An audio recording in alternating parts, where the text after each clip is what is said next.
bake and cut. Today I'm just going to do a little video on using the mincer on my Kenwood. It's an attachment I use all the time. My Kenwood's about 3, coming on 4 years old, and it just works like a dream every day. So I'm just going to show you using the mincer on the Kenwood, how easy it is, how good it is, and how it's an attachment I wouldn't be without. So let's get to it. Setting up your Kenwood mincer. First off, you have an output tray. This is the piece that goes up into your top like so. So this here doubles as a perfect lid. So we have that component.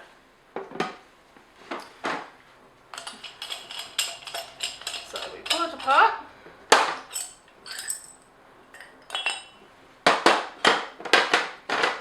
And move that out of the road, so that just fits into like that. You have an auger attachment. That's your centre, that's your crusher. So that's pretty much what it is.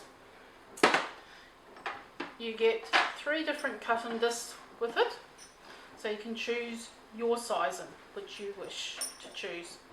I actually like the fine one. I use the fine one a lot, but today we'll give this one a run to see what it does. So you have your cutting discs. Always be careful with them, just look after them. They are precious and they do cost some money. This is your blade. It's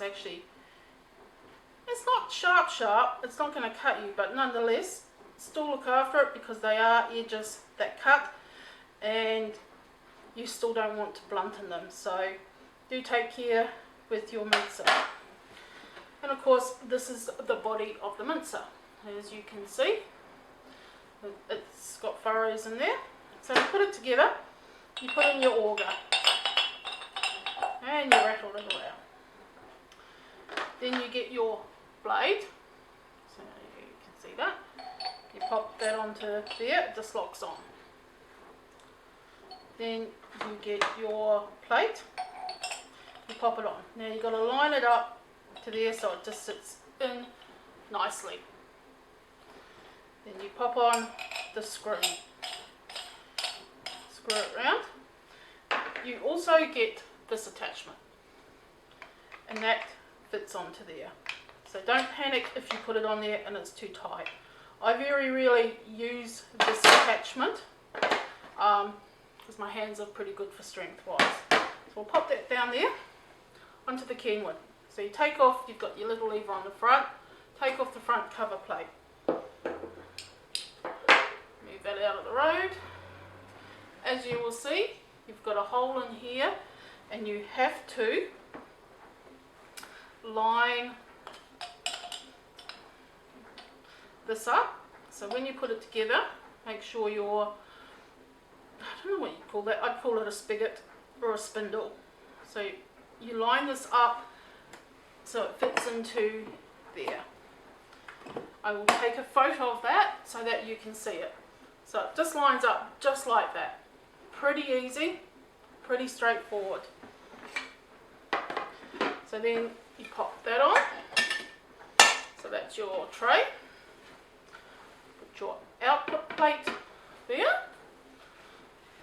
And I think I might actually just leave the mincer right there. So I've just cut the meat up into cubes. So as you can see, like that. Birdies are going to get some of this because I do feed the birds. So yep, so we've got that. And I just got meat in my hands. Don't know why I'm wiping my hands, I'm going to be touching it again. So you turn your machine on. So I go about that speed. I don't like going any faster, and I don't really like pushing the machine hard. So just pop it in, push it out. So you can use your machine to grind meat, of course. You can use it to grind nuts, which I've done, bread. If you're into sausage making, or you're making all your own salamis, cured meats, this is the go. My Let's turn it up a little bit faster. So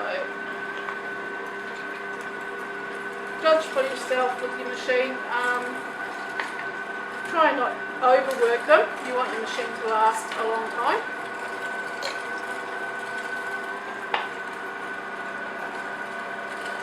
Just pop it through. So as you can see, you get beautiful, fresh mince. You know the quality of it. You can cut as much fat out as you want, whatever you want to do. It's all up to you. Or if you are making sausages, or salamis, and you've got fat that you want to mince, perfect. Yeah, it's just a great machine, and it does spit a little bit of blood everywhere, but that's okay.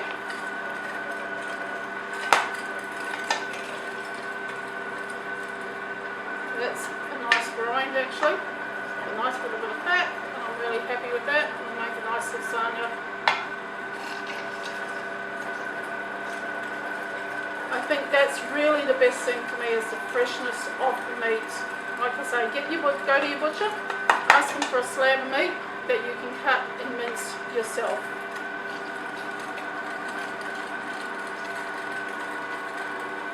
So now that we've emptied the tray,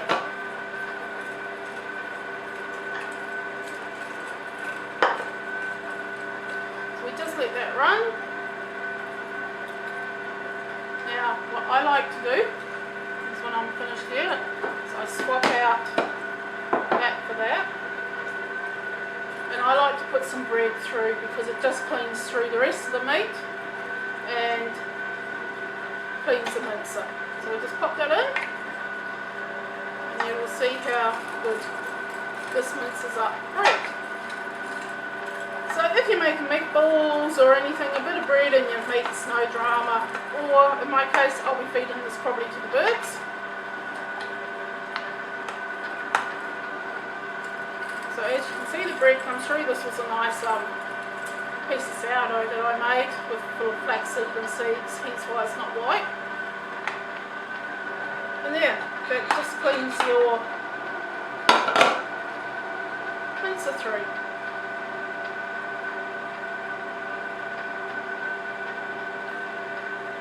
That's just working.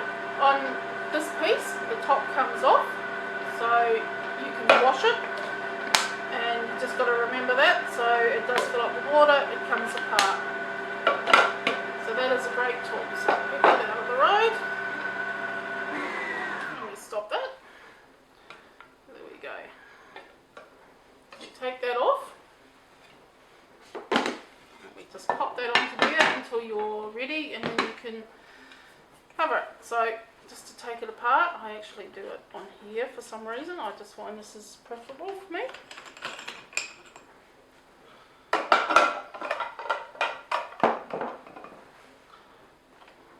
So just push that apart, pull it out. And how I pull it apart is you've got your spindle at the back, your spigot, I just go push. The blade comes off. Now wash it straight away, don't allow it to dry, get dry or anything. Or if you're not going to wash it straight away, at least give it a good rinse and wash off the goo. So I find there's often a little bit of this, so it just a little bit of fat that goes around there.